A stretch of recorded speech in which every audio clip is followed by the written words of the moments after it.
Good morning, it's Autism Week. My name is A.U.T.I.S. I'm an author, motivational speaker, autism activist, mother of two, and the founder of the Affirmation Star.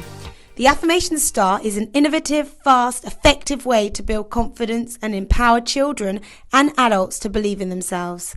This week, I will be on Inspiration FM 107.8 every morning to talk to you about one of my favourite topics, autism!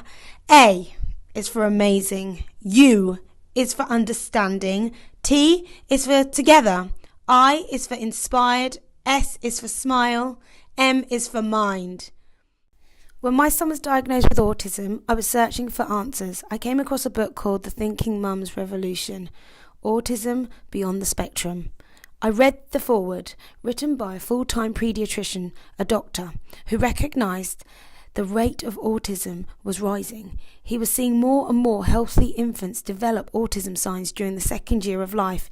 He explained how he was concerned that the rate today is much higher than 1 in 88, and we still don't know why. This is what he said. Autism. Let me say it again. Autism. How does that word make you feel? What emotions does it bring out? Fear? Sympathy? Empathy? Autism. But it's not just a word.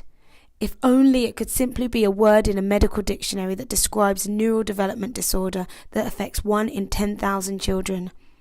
That's what autism used to be. It didn't affect your family.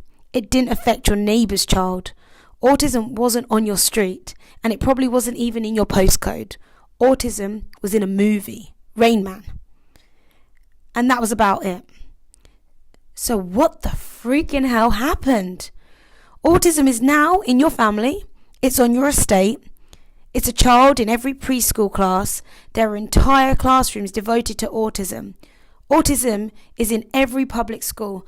Autism is no longer just a word. It's life for over 700,000 people in the United Kingdom. And it isn't pretty. There's nothing glamorous about raising a child with autism. It's brutal.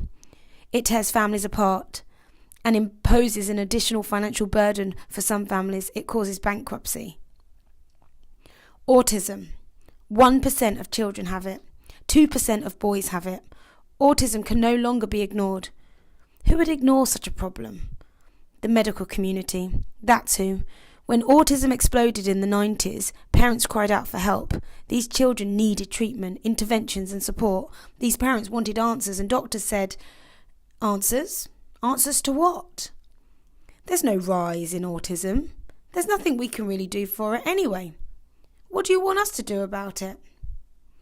Parents were literally left to fend for themselves, to find answers and treatment options and intervention strategies alone. One word that accurately describes families who were caught up in the first wave of the autism epidemic is alone. Alone. With no answers, no friends, no treatment, no resources. When you hear about autism, you hear about ADHD, dyspraxia, sensory processing disorder, and other learning and developmental challenges. We, as a world, have a responsibility to embrace all people. The agony parents go through when they see their happy, healthy toddler lose it all and decline into autism.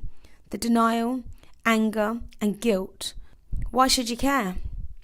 Well, if you have just entered the world of autism, you will care. You'll want to soak up everything.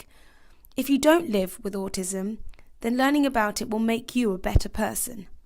Next time you're shopping in the supermarket and you see a 10-year-old non-verbal or verbal child having a complete meltdown, instead of frowning and thinking what a bad job that parent is doing, you can go up to them and say, I get it. I don't have a child with autism, so I don't totally get it, but I'm trying. Can I give you a helping hand? When your best friend's toddler begins flapping and spinning and obsessing on numbers or trains, you can stick by them and love and help and guide them through the coming years because you've learned empathy. When your child comes home and tells you that he has a friend in year 3 who seems a little strange and talks funny, you can teach your child how to love unconditionally, and you can befriend and embrace that family. I'm the mum who is always running. I'm always running. The one who sometimes flashes that big smile, but is screaming inside. I'm the mum that when you invite us for a play date, we are usually late. I'm the one who brings the packed lunch to the posh restaurants. Autism has impacted my family, but I'm not looking for sympathy. What I would like is for us as a nation is to keep learning about autism. Once you've met one autistic person, you've met one autistic person. They are not cardboard cutouts.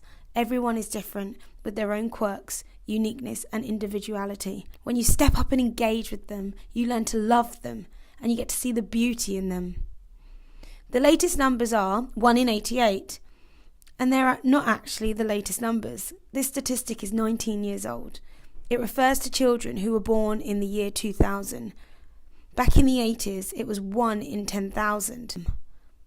Children born in 1994 were found to have a rate of autism of 1 in 150. So in the 80s, it was 1 in 10,000.